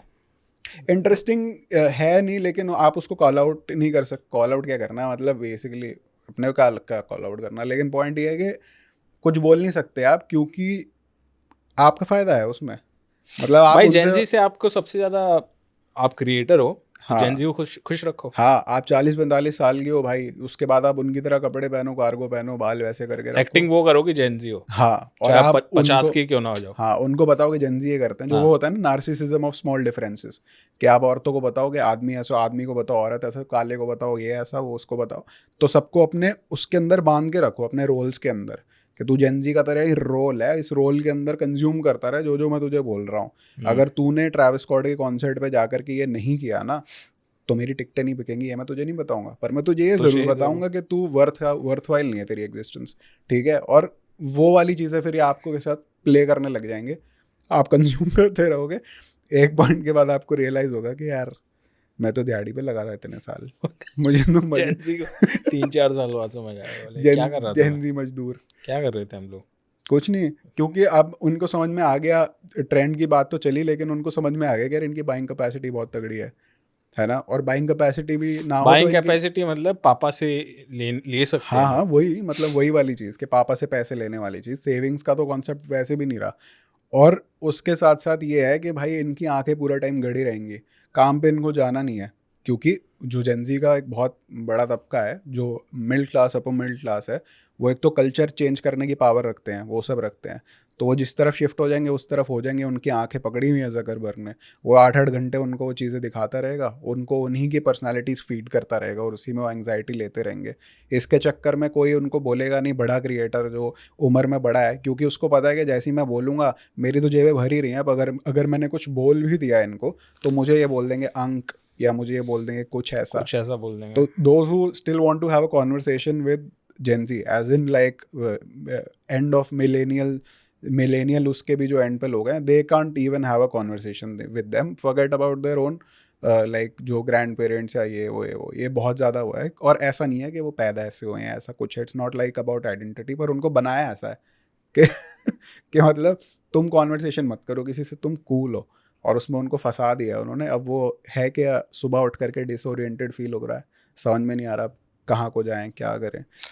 क्योंकि एक कंटेम्प्रेरी जो सोशल मीडिया में इंडिविजुअल की कोई आइडेंटिटी नहीं है, एक होल की आइडेंटिटी है। As a mass you exist. तो आप कुछ भी कर रहे हो, आप जोक भी है तो वो जैसे कोई हैवी ड्राइवर है, ये एक जोक है, ठीक है। तो अब वो एक जोक है, अब वो सबका जोक है, तो आप सब लोग मिलके उसी पे चल रहे हो। या फिर कोई मीम पकड़ो, आप सब लोग मिलके उस पे चल रहे हो। तो इंटरनेट का एग्जिस्टेंस ये कि हमको सबको मिलके कहीं पे चलना है। There is no idea of कोई जिसकी आइडेंटिटी बिल्कुल ही अलग हो, बिल्कुल ही डिफरेंट हो, और जो नहीं कर रहा। फॉर एग्जांपल जब मेरा जेनजी का जो टाइम था, कोई भी ग्लोरियस टाइम नहीं था, मुझे कोई नॉस्टैल्जिया नहीं है, तो मैं उस हिसाब से नहीं बोल रहा कि वो बहुत अच्छा टाइम था, बिल्कुल भी नहीं था। बट वो ऐसा था कि मैं हूँ तो मैं अकेला हूँ भाई, कि सोशल मीडिया और ये सारी चीज़ें एग्जिस्ट करती थी, फेसबुक वगैरह, बट इस लेवल पे नहीं था कि आजकल का जो पूरा ही सोशल मीडिया वर्ल्ड बन चुका है, वैसा नहीं था। तो जो मैं सोच रहा हूँ, जो मैं कर रहा हूँ, जो मेरे टेस्ट हैं, जो मेरा म्यूज़िक है, जो मुझे ढूंढना है, जो मुझे कंज्यूम करना है, वो मुझे खुद से ही करना है सब कुछ। मेरे पास कोई कम्युनिटी इस तरह की एग्जिस्ट नहीं करती जो मुझे बताए कि मुझे क्या कंज्यूम करना है और मुझे क्या ढूंढना है और मुझे कैसा बनना है। दैट कम्युनिटी मैं पूरा टाइम अब जूते, कपड़े, म्यूजिक से लेकर दिन भर आप दिखाओ तो आपका दिमाग में वही चलेगा। मैं आपको आपके हिसाब से ही दिए जा रहा हूँ, और मैंने आपको बाकी सारी जनरेशन से सेग्रीगेट कर दिया है, क्योंकि मुझे पता है कि आपके पास वो अटेंशन स्पैन है, ठीक है। और दूसरा उसके बाद जो अटेंशन स्पैन आता है वो व्हाट्सएप अंकल्स का आता है, या फिर सीनियर सिटीजन्स का आता है, क्योंकि वो पूरा दिन खाली बैठे हैं, वो पूरा दिन फ़ोन चला रहे हैं, तो उनको वो देख रहे हैं कि एम्स्टर्डम इज इंद्रधाम, हाँ, ऑस्ट्रेलिया ऑस्ट्रेलिया, उनको जाना है, वो ताज स्टोरी को ऐसा क्यों बोल रहे हैं, ये क्यों हो रहा है, वो ये सब कंज्यूम करते जा रहे हैं। एसेंशियली इसका सोल्यूशन ये नहीं है कि मतलब हम इनको कुछ बोलें, डिस करें। प्रॉब्लम ये है कि वो जो तबका है जो व्हाट्सएप पे बैठा है, और ये जो तबका है जो मतलब इंस्टाग्राम पे ट्रैविस स्कॉट देखने जा रहा है, ये कब कॉन्वर्सेशन करेंगे? नहीं, दोनों सेम है ऑलमोस्ट, क्योंकि इनके पास तो पावर है ना, वो अंकल लोग जो घर पे बैठ के चला रहे हैं, मतलब आई थिंक ये अलाहाबादियों की बुक है जो एक ट्रू लाइफ करके, तो वो ऐसे सोक्रेटिक डायलॉग की तरह ही चल रहा है एक तरीके से। उसमें वो ये बात भी करता है कि आप ग्रो अप हो रहे हो जब भी किसी भी जनरेशन में, तो आपको लगता है कि यार पॉलीएमरस क्यों हो रहे हैं लोग, मेरे मम्मी पापा तो नहीं थे ये वो। अब आपका इसमें दिमाग घूमा जा रहा है, आपको 4 साल तो लग रहा है यार ये अच्छा आइडिया, 2 साल बाद आपको लग रहा है कि नहीं नहीं नहीं नहीं ऐसे मेरे घर वाले नहीं अप्रूव करते, ये है वो। आप सेक्सुअलिटी के ऊपर बोलते हैं यार लोग सेक्सुअली अपनी जेंडर को लेकर के भी एक्सपेरिमेंट कर रहे हैं, आपको लगता है कि नहीं नहीं मैंने ये किया, पर अब आपके ऊपर घर वालों का दबाव आ गया, शादी का, इन सब चीज़ों का। तो इन सिचुएशंस में क्या होता है कि जो लोग सॉर्ट ऑफ एक्सप्लोरेशन, या मैं नहीं बोल रहा क्या सही है क्या गलत है, मैं बोल रहा हूँ कि जो लोग एक्सप्लोरेशंस करते हैं या किसी भी तरफ आगे जाने की कोशिश करते हैं, वो ऐसे खौफ में आकर के सीधा दूसरे एक्सट्रीम पे जाते हैं कि फट से किसी बाबा के पास चले गए, अब यार यह सब तो हो गया, मुझे रियलाइज़ हुआ कि यार मैं जब आरंभ बोल गया था तो उसके बाद मुझे ये नहीं करना चाहिए था, वो किसी के चरणों में जाके बैठ गए। या फिर अचानक से आप जा कर के जिम करने लगते हो, और वो तो है तो कास्ट सोसाइटी ना भाई, मतलब चाइना में भी जेंजी है और पाकिस्तान में भी जेंजी है, या फिर किसी और स्पेन में जेंजी है, वो आपसे बहुत अलग है क्योंकि आप एक कास्ट सोसाइटी में ऑपरेट करो। आप माइंड बहुत रिस्ट्रिक्टिव माइंड है, हाँ, आप कूल नहीं हो, आप कूल नहीं हो भी नहीं सकते भाई कास्ट सोसाइटी। हाँ, if you don't educate yourself out of this shit hole, the shit hole of casteism, then nothing is there for you. क्योंकि आप क्या करोगे, ज़्यादा से ज़्यादा आप उनकी तरह कपड़े पहन करके, एडिडास ओरिजिनल्स पहन करके आप वहाँ पे यही तो फ्लेक्स करोगे ना कि आई गॉट ब्राह्मण जीन्स, वही जो उनका फ्लेक्स होता है कि यार मतलब एवरेज बनिया जीन्स, यही सब जा करके फ्लेक्स होता है वहाँ पे। तो क्या, और फिर आप ट्रैविस स्कॉट देखने जा रहे हो, तो फिर मतलब इसका क्या रेफरेंस है। पॉइंट ये है कि जब आप बड़े होते हो तो या तो जब आप ऐसे बैफल हो जाते हो चीज़ों से, तो आप इन चीज़ों की तरफ जाते हो एकदम से, बहुत ही जो कॉन्जर्वेटिव और थोड़े गए गुजरे ट्रेडिशनलिस्ट आइडिया उन पर चले जाते हो आप। तो अब उसका तरीका यही है कि वो जो है जिनके पास एक्सपीरियंस है थोड़ा, और जिनको आप क्वेश्चन कर सकते हो, उनसे आप एज ए यंगस्टर एक कॉन्वर्सेशन करो, जिनको आयरनी समझ में ही नहीं आती। मतलब जिनको आयरनी का कोई वो नहीं है ना, वो तो स्ट्रेट कंज्यूम करते हैं चीज़ें। मतलब उन्हें समझ नहीं आ रही कि वो आयरॉनिकल है, कि हाँ। ताज के नीचे कुछ है, वो ढूंढ रहे हैं अभी भी दिमाग में उनके कि कुछ छुपाया, ताज के नीचे कुछ है। बागी हरियाणवी की तरह वो भी स्ट्रेट चीज़ें बागी हरियाणवी एक नया क्रिएटर है ऑनलाइन, हाँ जो कि नॉन आयरॉनिकल स्ट्रेट बात कर रहा है, विच इज़ वेरी इंटरेस्टिंग। वो काफ़ी फ्रेश मुझे लगा, क्योंकि वो पूरा इंटरनेट को आपने आयरनी में, there is somebody who is talking straight कि भाई ये है, ये गलत है, ये सही है, ये गलत है।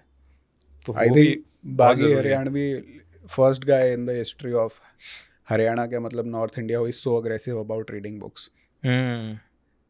अगर वो मेरा अच्छा होता, अगर वो मेरा लाइब्रेरियन होता स्कूल में, भाई तू चेतन भगत क्यों पढ़ रहा है भाई, लाइब्रेरी में आ बंदा चीख रहा है आपके ऊपर, भाई तू चेतन भगत क्यों पढ़ रहा है लाडले, रडांगर है क्या, रडांगर बनना है तुझे, सही ना तो पढ़ मेरे भाई। बट लाइक इंटरेस्टिंग है, बहुत बढ़िया है, मतलब वो जो रिकमेंडेशंस वगैरह वो कल्चर से क्योंकि गायब हो चुकी हैं यार। मतलब हमारे इन्फ्लुएंसर्स जो हैं वो इतने, मतलब क्या बोलूँ मैं उनको, वो कह रहे हैं कि जो तुम सोच रहे हो वो सोचते रहो, मैं तुम्हें और गिराऊंगा, मैं तुम्हें डेवलप नहीं होने दूंगा, मैं तुम्हें और नीचे गिराऊंगा और नीचे गिराऊंगा और नीचे गिराऊंगा, और तुम कुछ नहीं कर पाओगे। एक मुझे पता है कैसे इतने गंदे इन्फ्लुएंसर्स, कंटेंट क्रिएटर्स पता है कैसे लगते हैं मुझे आजकल। एक बहुत मस्त ऐड बनाया था वो ग्लूकॉन डी ने, जिसमें बच्चा बाहर जाता है और सन उसके सर पे जाके उसको चूस लेता है, सर पे स्ट्रॉ डाल देता है उसके। ये कंटेंट क्रिएटर कि आपका कोई पर्सोना, कोई थिंकिंग माइंड कुछ भी हो, मैं सब चूस लूंगा। आप कुछ नहीं, दिन में बाहर निकलो और उसने स्ट्रॉ डाल दिया, स्ट्रॉ डाल के दिमाग खाली, स्ट्रॉ डाल के चूस लिया आपको पूरा का पूरा, कि आप कुछ मत सोचो, कुछ नहीं देखो, अच्छा आर्ट, अच्छी फिल्में, अच्छा लिटरेचर, बुक्स, कोई भी चीज़ जो सोसाइटी में कुल आपकी पर्सनैलिटी किसी भी तरह से बेनिफिशियल हो, कुछ रिलीजन को लेके आप सोचो, कुछ कास्ट को लेके आपकी कोई थिंक, वो कोई डेवलप नहीं होने। मुझे उसमें बेसिक लॉजिक लगता है कि आप रिस्क क्या ले रहे हो भाई। मतलब being delulu is good, but is it मतलब इज इट द मतलब other side of the coin called isolation. मतलब आपने अपने आप को एक बबल में आइसोलेट कर लिया, पूरी तरह से कर आप किसी से कॉन्वर्सेशन नहीं करना चाहते। कि मैं कोई भी चीज़ ऐसी नहीं करूँगा जो मेरे ऑडियंस को सुननी नहीं है। ये कैसा वियर्ड चीज़ है कि मैं कोई भी चीज़ ऐसी नहीं करूँगा जो पर ये बुड्ढों को कौन समझाए, ये जो बुड्ढे व्हाट्सएप चला इनको भी बात करना तो मुश्किल है आई थिंक। नहीं, मैं इनकी बात कर रहा हूँ जो हाँ। यंग वो हैं। हाँ मतलब हम बोल तो रहे हैं कि इनको कॉन्वर्सेशन होल्ड करनी चाहिए, पर करना आसान थोड़ी है इनके साथ। नहीं, किसके साथ? मतलब बाकी दुनिया से, बाकी जो लोग, नहीं, मैं ये कह रहा हूँ इन्फ्लुएंसर को अपनी ऑडियंस के साथ कुछ तो उनको चैलेंज करना चाहिए, उनकी थिंकिंग को, उनकी अच्छा, चीज़ों को। मैं वो कह रहा हूँ, मैं उसकी नहीं कह रहा। मैं जेनजी वाले उनको कह रहा हूँ कि आजकल के जितने पॉपुलर इन्फ्लुएंसर हैं वो एक भी बात ऐसी नहीं बोलते अपनी ऑडियंस को जो कि उनको कुछ किसी तरह से चैलेंज करे। मैं बुड्ढों की नहीं बात कर रहा, मैं जेनजी की बात कर रहा हूँ। जैसे फॉर एग्जाम्पल वो एक था पूरव झा, एक इन्फ्लुएंसर है, उसकी मैंने एक रील देखी, उसमें वो बोल रहा है कि कास्ट के कि यार ये क्या है, मतलब हम 21st सेंचुरी में जी रहे हैं बट ऐसा लग रहा है कि हम पीछे जा रहे हैं, और आज भी हम जाति पे गर्व करते हैं, कास्टिज्म करते हैं। कितनी गलत बात है भाई, कितनी बेसिक बात है। और मैं शॉक्ड हो गया, मैंने कहा कोई एक मेन स्ट्रीम क्रिएटर पूरव झा जैसा सेंसिबल बातें कर रहा है। मतलब एक लाइन सेंसिबल करना भी इतना रेयर हो चुका fucking है, shocking. और जो कि कुछ भी नहीं है। हाँ. अच्छी बात बोल रहा है कि कास्ट और ये आई रिमेम्बर जब मैंने देखा था तो मेरे को ऐसे लगा, बट फिर मैंने कहा मैं शॉक क्यों हो गया भाई, शॉक क्या है भाई इसमें, ये कोई सोसाइटी में बेसिक बात होनी चाहिए ना कि इस तरह की।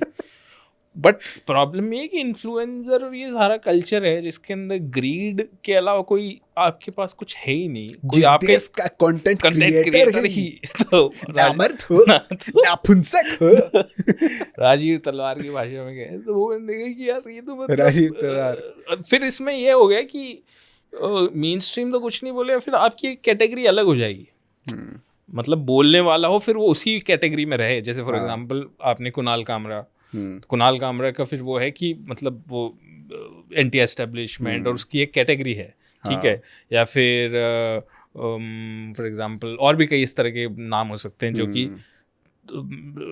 जो कि उस कैटेगरी में उन्होंने बना दिए। विमो जैसे है, तो फिर उन्होंने कहा कि अब इनका है तो ये इनकी कैटेगरी अलग है, दे आर एंटी एस्टेब्लिशमेंट और उनका अलग है। बट मैं ये कह रहा हूँ कि क्यों भाई एक नॉर्मल आप इतनी कैटेगरी क्यों बनानी है?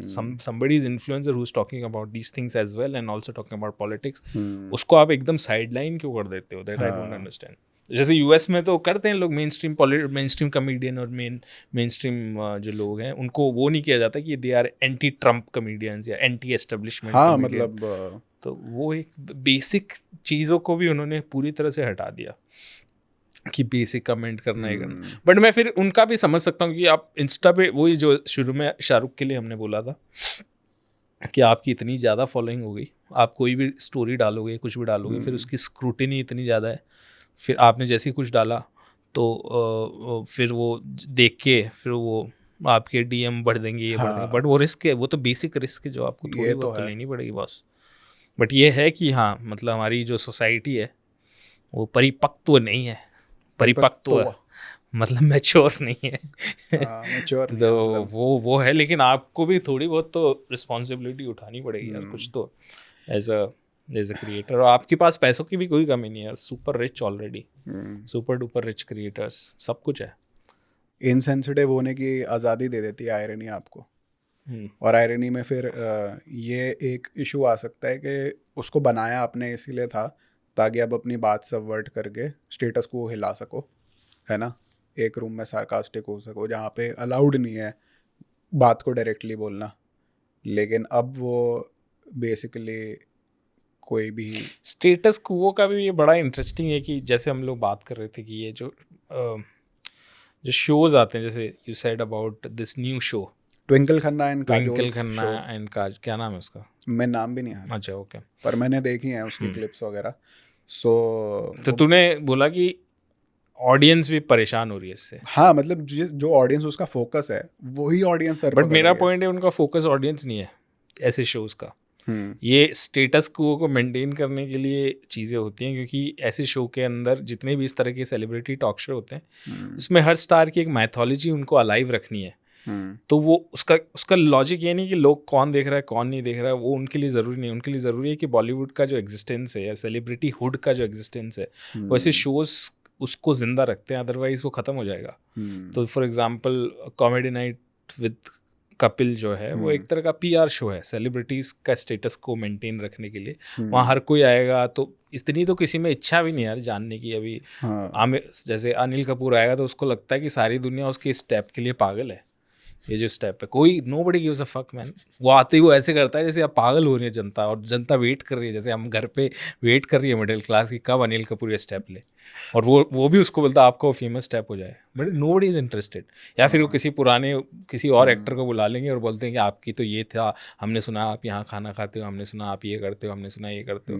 तो एक स्टार का माइथोलॉजी और वो मेंटेन करने के लिए इस तरह की शोज़ की बहुत ज़रूरत होती है कि एक्सक्लूसिविटी क्या है। तो बीच बीच में इस तरह की डॉक्यूमेंट्रीज भी आती हैं अमेजन प्राइम पे, नेटफ्लिक्स पे। हनी सिंह की आई थी। हनी सिंह तो छोड़ो, उससे पहले उसकी आई थी आदित्य चोपड़ा की आई थी कि YRF ने कैसे रोमांस को वो किया, ये किया, या फिर सलीम जावेद की आई थी। तो ये सारी चीज़ें इसी पे बेस होती हैं कि बहुत ज़रूरी है कि स्टार का कुछ ना कुछ एक वो है कि ज़बरदस्त उसको मेंटेन किस तरह से करें। तो वो बातें भी उस तरह उसको आपको रीइन्वेंट करना पड़ेगा। अभी किसी का बर्थडे होगा, अभी वो जैसे वो है, अब सलमान को like I really want to meet कि कौन वो देख के एक्साइट होता है, ऑर्गेज़म मिलता है, ये वाला जो तौलिया वो नीचे डाल के वो ऐसे से खींचता रहता है। ये मेरा क्या है इस फिल्म में मेरा फेवरेट मेरा फेवरेट रोल किया है, जो मेरा फेवरेट रोल है वो अभिनव कश्यप ने किया है, मतलब तौलिए का रोल। अच्छा वो शूटिंग से पहले ऐसे रखता था और उसके बाद बट वही कह रहा हूँ। तो ये सारे शो इसीलिए मुझे इतने बोरिंग लगते हैं। इनफैक्ट आप किसी भी पॉडकास्टर, तो चलो सारे बेकार वैसे ही है, बट कोई जब सेलिब्रिटी जब आ जाता है तो और बेकार हो जाते हैं, क्योंकि वो फिर उनका वही रोल बन जाता है कि इनको किस तरह से इनकी जो जगह है उसकी मैं चमकाता रहूँ, पॉलिश करने का काम हो जाता है कि ये एक स्टैच्यू और इसको मैं बस पॉलिश कर रहा हूँ। तो पॉडकास्टर या इंटरव्यूअर का काम होता है सेलिब्रिटी को बिठा के आप उसको पॉलिश कर रहे हो और कुछ नहीं कर रहे हो।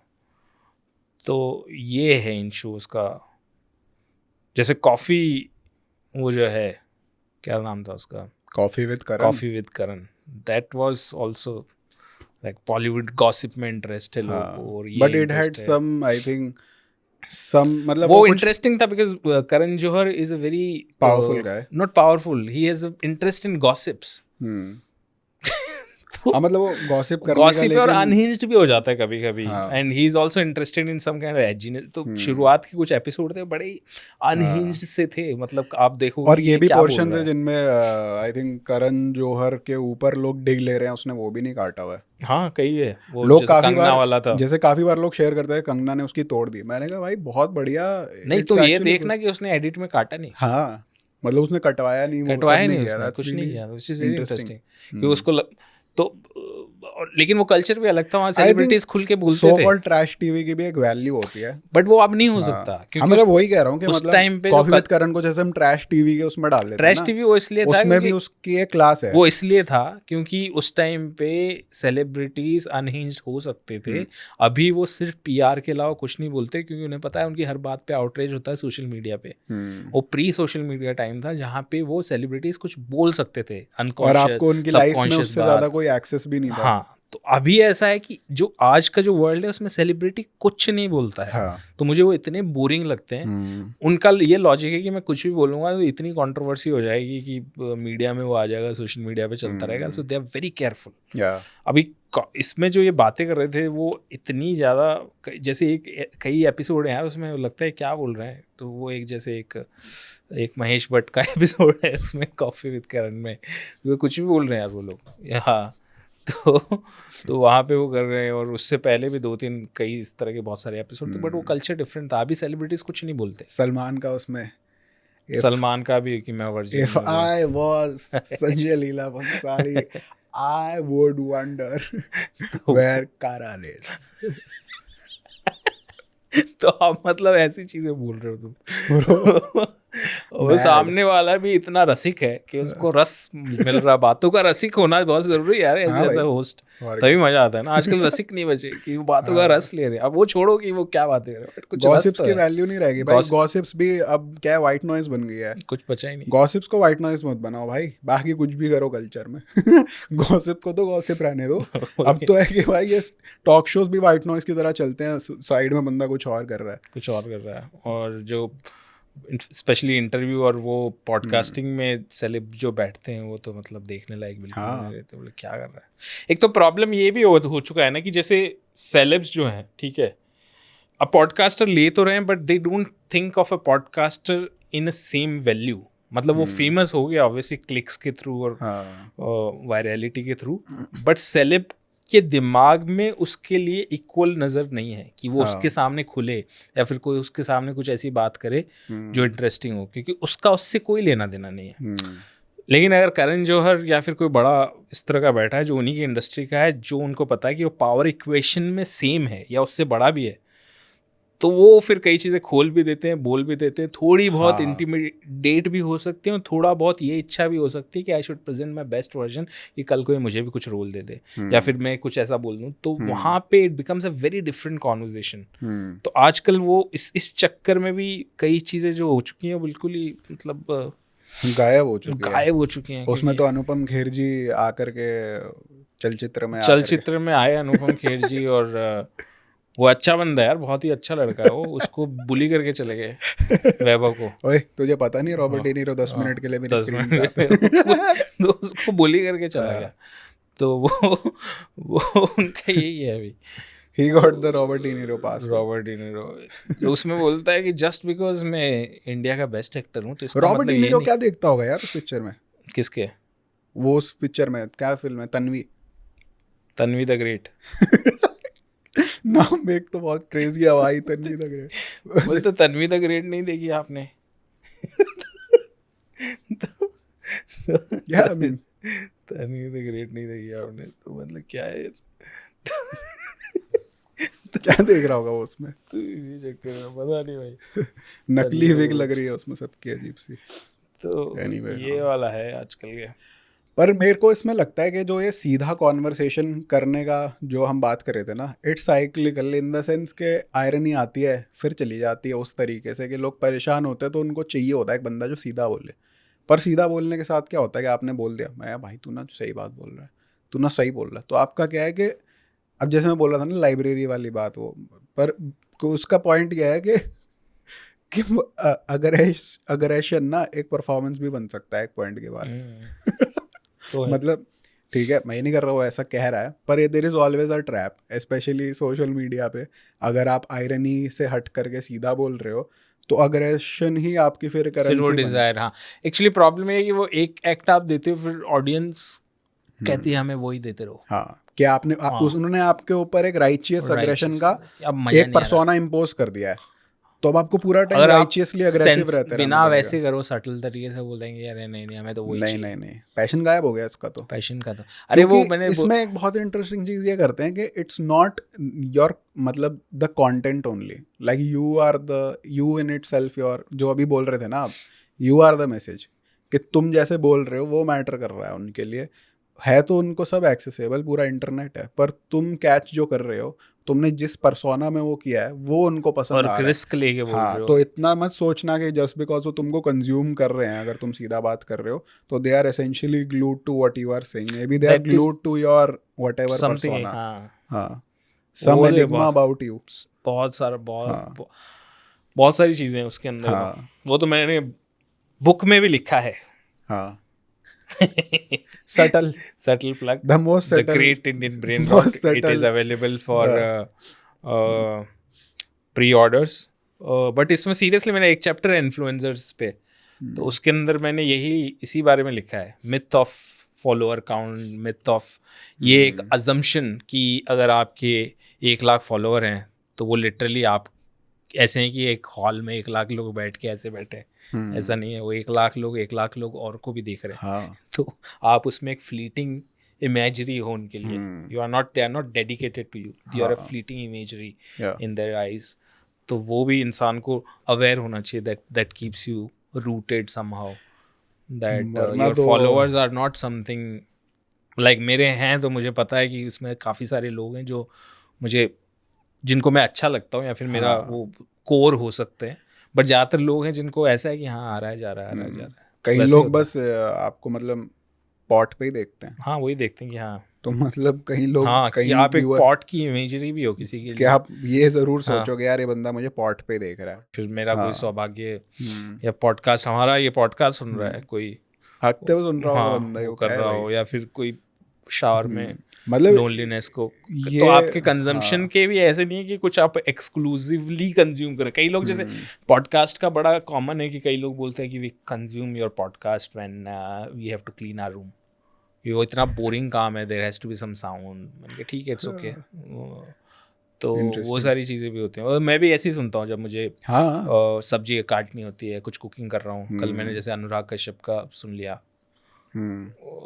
खाना बड़ा गंदा बना उसके बाद, तो वो यार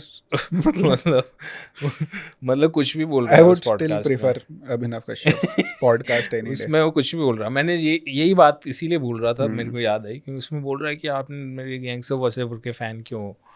आप मैं कोई मेरे को बोलेगा गैंग्स के फ़ैन हो, मैं तो उसको जूते मारूंगा। बट ही इज सेइंग कि मेरा भाई गलत कर रहा है, बट ही इज आल्सो अरे ऑन भाई द सेम छोड़ना लेन। यार, लेकिन मैं ये कह रहा हूँ कि उसमें वो कह रहा है कि मेरे को कोई बोलता है तो मैं जूते मारूंगा, लेकिन आपने वो फिल्म जो बनाई है गैंग्स ऑफ वासेपुर, उसकी एक बहुत डिफरेंट तरह की ऑडियंस उसके साथ जुड़ी है उस फिल्म के थ्रू, गैंग्स, क्योंकि one of the I think early accessible film बोल सकते हो कि जो कि हर कोई देख सकता है, और छोटे शहरों में या फिर टाउन्स में या फिर यूपी बिहार में बहुत सारे लोग उसको देख सकते हैं। तो अब बोलता है मेरे पास वैसी ऑडियंस तो आ गई, लेकिन अब वो मेरे को परेशान करती रहती है कि दोबारा बनाओ दोबारा बनाओ दोबारा बनाओ, और फिर कहती है कि वैसी फिल्म नहीं बन रही है, तो वो बहुत डिसअपॉइंट हो रहे हैं कि अनुराग कश्यप ख़त्म हो गया ख़त्म हो गया ख़त्म हो गया। अब इसमें दो बातें हैं, एक तो आपकी जैसे सोशल मीडिया पे कोई रील वायरल हो जाती है, तो मैं कोशिश करता हूँ कि मेरी रील वायरल ना हो जाए, क्योंकि उससे गलत जगह पे ना वायरल हो जाए। मतलब आप ऑब्वियसली आपको व्यूज़ तो चाहिए और वो सारी चीज़ चाहिए, बट आप गलत जगह पे वायरल हो गए तो आपके पास एक ऐसी ऑडियंस आ जाएगी जिसका कोई यूसेज नहीं है, क्योंकि वो आपके काम से अलाइन नहीं होती। ऐसे कई चैनल पे हो गया कि उनकी चैनल पे कई चीज़ें वायरल हो गई किसी कारण से, बट वो उनके डेड व्यूअर बन गए बिकॉज उनके काम या उनकी फिलॉसफी से अलाइंड ही नहीं है। तो उसी तरह से फिल्मों का भी ऐसा है कि आपने एक फिल्म बना ली और आपने ऐसे नए व्यूअर पैदा कर दिए जो बोल रहे हैं अरे कश्यप वह गर्दा उखाड़ दिए बे, गमछा स्टॉक्स मतलब गर्दा उखाड़ दिए बे। तो अभी वो गर्दा तो आप बार बार नहीं उखाड़ सकता ना, क्या उसका एक वर्ल्ड सिनेमा सेंसिबिलिटी है बंदे की, वो सारी दुनिया का सिनेमा देख के बड़ा है, सब कुछ पता है उसको, तो he can't make same thing again and again. So but आपने ऑडियंस ले लिया, आप उसको झेलो उनकी एक्सपेक्टेशन। डीजे प्यार मोहब्बत बनाना है अगले को, बट आपने ऑडियंस उससे वो ले ली, गमछा स्टॉक्स, बट आपने वो ऑडियंस उससे ले लिया, उसका करो क्या, वो इरिटेट ही करती रहेगी आपको कि आप खत्म हो गए, आप नहीं है। तो इसीलिए वो कह रहा है मेरे को उनको चप्पल मारनी है। देखो पहले आप फैन बनाते हो, फिर कहते हो मेरे को चप्पल मारनी है। ये तो it's like a Jain thing, Jain meditation में होता है कि वो मास्टर आपके ना वो मारता है, डंडी मारता है आपके सर पे, बिकेम लाइक जैन। बट उसका वही तो कह रहा हूँ, तो हर ऑडियंस बढ़ जाए तो अच्छी चीज़ होती है, ऐसा नहीं होता भाई। ये भी एक बहुत बड़ा मिथ है कि आपकी ऑडियंस बढ़ गई, आपके फॉलोअर बढ़ गए तो वो एक अच्छी चीज़ है। अगर आपको ब्रांड्स वगैरह करने तो शायद हाँ, बट अगर आपको थोड़ा भी थिंकिंग आप पर्सन हो, सेंसिबली कुछ करना चाहते हो, तो वो आपके लिए बहुत सरदर्द हो जाएगी ऑडियंस को संभालना और उन ऑडियंस से डील करना। तो virality is not always a beautiful thing, it can be fucking destructive, messed up. तो वो है इसके अंदर वायरलिटी के। इसमें मेरे को लगता है कि कुछ हमारे पुराने सेलेब्स जो हैं, जैसे फॉर एग्जांपल जब हम छोटे थे तो TV stars, for example Rakhi Sawant was great and she struggled a lot. आप उनके पहले के इंटरव्यूज देखोगे तो एक एटीट्यूड है, मतलब एक अपना। Now she has actually adapted to this whole ironic thing, virality, सब चीज़ों को उसने ऐसे अंदर एम्ब्रेस किया है। और शी इज मतलब- the ultimate internet creation. I think मुझे बहुत पसंद है राखी हाँ. Sawant. I really like her. And like but I think this is with जो हमारे पुराने क्रिएटर्स थे उसमें women are more shining. Like for example Pooja Mishra. तो उसका जो whatever that hysteria, I am not aware if it's performed और जैसा भी है वो सेल्फ इंड्यूस्ड क्या है मुझे नहीं पता, बट वो जो भी है उसको जैसे भी वो लोग कंज्यूम कर रहे हैं वो क्वीन बना के कर रहे हैं. क्वीन और डीवा है. डीवा. हाँ, that's who they are not like, sorry मैं दोबारा बोल रहा हूँ, अभिनव कश्यप या सुनील पाल के मतलब यार एक थोड़े गुस्सैल फूफा अंकल हैं जो बस टीवी देखते हैं और मतलब वो फोन सबका नहीं है, उसका जो कुछ मिल है. जाए उसको सुना दें. मतलब किसी ने, मैंने तो बहुत पहले उसको कंज्यूम किया काफ़ी, और मैं काफ़ी शॉक था जब पॉपुलर नहीं थी इंस्टा वगैरह पे. तो मैं उस टाइम पे यही सोच रहा था कि इसको किसी ने डिस्कवर नहीं किया और ये क्या बोल रहे हैं. मतलब कुछ ज़्यादा ही फक्ड अप चीज़ें बोल रही है उसमें वो. I can't even repeat them. कौन? पूजा मिश्रा. नहीं वो तो बोल ही रही है. हाँ. पर मैं मॉरली तो वो कर ही नहीं रहा. मैं कह रहा हूँ जो पब्लिक ने उनको उसको जैसे बनाया. उनको जो बनाया है, but she is also okay with laughing on her self और वो सब, उसको फर्क नहीं पड़ रहा. आई थिंक अंकल लोग नहीं हंस सकते अपने ऊपर एक वो आयरनी एंजॉय. आदमी नहीं एंजॉय करते. आदमी एक एज के बाद, don't laugh at me, it's not funny, don't joke about my wife will Smith. वो वाला वो है आदमी लोग का पॉइंट. ये था. उसके बाद सदगुरु के पास चला गया वो. और उसकी किताब आई है ना, सदगुरु की. नहीं विल स्मिथ की किताब आई है भाई. वो बहुत सॉरी विल स्मिथ की जो किताब आई थी उसका मैं देख रहा था, उसने उसमें क्या क्या लिखा है. अगर किसी को इंटरेस्ट है तो प्लीज देखे उस किताब. भाई उस बहुत ऑफ है वो बुक. मतलब उसमें कुछ चीजें तो उसने मदर मैरी पढ़ी क्या? नहीं, येट टू अनरेवल. इंटरेस्टिंग है बुक. मतलब मैं पढ़ रहा हूँ अभी. ऑब्वियसली उसके अराउंड बहुत सारी चीज़ें होती रहती है इंटरनेट पे. एक ग्रुप है जो बहुत लव करता है, इरेशनल लव जो बना रखा है, तो वो आपको दिखता है कि it can be very cringey and pretentious. वही है भाई, सेटल हो जाए एक बारी ना. दूसरा वो है कि जो उसको अलाइव रखता है एक तरह से, कि बहुत ही हेट है और हर चीज़ में डिसलाइक है और काफ़ी सारे आर्टिकल भी हैं, वो भी ग्रुप है. दोनों है, विच इज़ ओके. आपको जो चूज़ करना है करो. मेरा थोड़ा सा न्यूट्रल पोजीशन इसके अंदर है. मैं राइटिंग से देखता हूँ कि कैसी वो है. ये वाली जो बुक है, I think it's very interesting in terms of, because एक जो मेमोरी वाला एस्पेक्ट, मैं पढ़ते पढ़ते एक चीज़ सोच रहा था कि राइटर के पास एक मेमोरी होना अपनी पर्सनल, और उसको हमेशा से कहीं ना कहीं स्टोर करके रखना और एक राइट टाइम पे उसको यूज़ करना या फिर उस मेमोरी के साथ जीना बहुत इम्पॉर्टेंट है राइटर के लिए. और आज के टाइम में जहाँ पे मेमोरी ख़त्म होती जा रही है, मेरी कोई मेमोरी इतनी ख़त्म हो रही है कि मेरे को कोई बोले कि 2 साल की ये मेमोरी याद है, 3 साल की ये याद है, तो मेरे को ऐसा लगता है मुझे चीज़ें बहुत कम, बिकॉज सोशल मीडिया और इतनी हज़ार चीज़ें चल रही है कि मेरी मेमोरी का कोई सेक्रेडनेस उतना स्ट्रांग नहीं है. मे भी 10 साल पुरानी कोई मेमोरी का होगा, 15 साल पुरानी का होगा. तो बट राइटर के लिए कि आपको मेमोरी के साथ जीना है, वो उसका कर्स भी है कि आप उस मेमोरी के साथ जी रहे हो. आपने जैसे वो मेमोरी चली गई आपसे, तो आप राइटर नहीं बन सकते. बट उसका पेन है, बट उसका पेन का एक रिवॉर्ड भी है कि आप उसके बारे में लिख रहे हो. तो इसकी बुक राइटर की झोली में तो वही है ना. हाँ, जैसे मालेगांव ऑफ सुपरमैन में जो एक राइटर है, उसमें वो बड़ा इंटरेस्टिंग बोलता है कि एक राइटर का ख्याल के साथ जो चलने का एक दर्द है ना, वो सिर्फ राइटर समझ सकता है कि वो ख्याल के साथ कैसे दिन रात बिताता है. तो इस बुक के अंदर वो जो एक मेमोरी का जो एस्पेक्ट है कि उसको एक एक मेमोरी याद है, यहाँ से वहाँ भाई ने किया, मदर के साथ ये हुआ, इधर वो हुआ, इधर ये हुआ.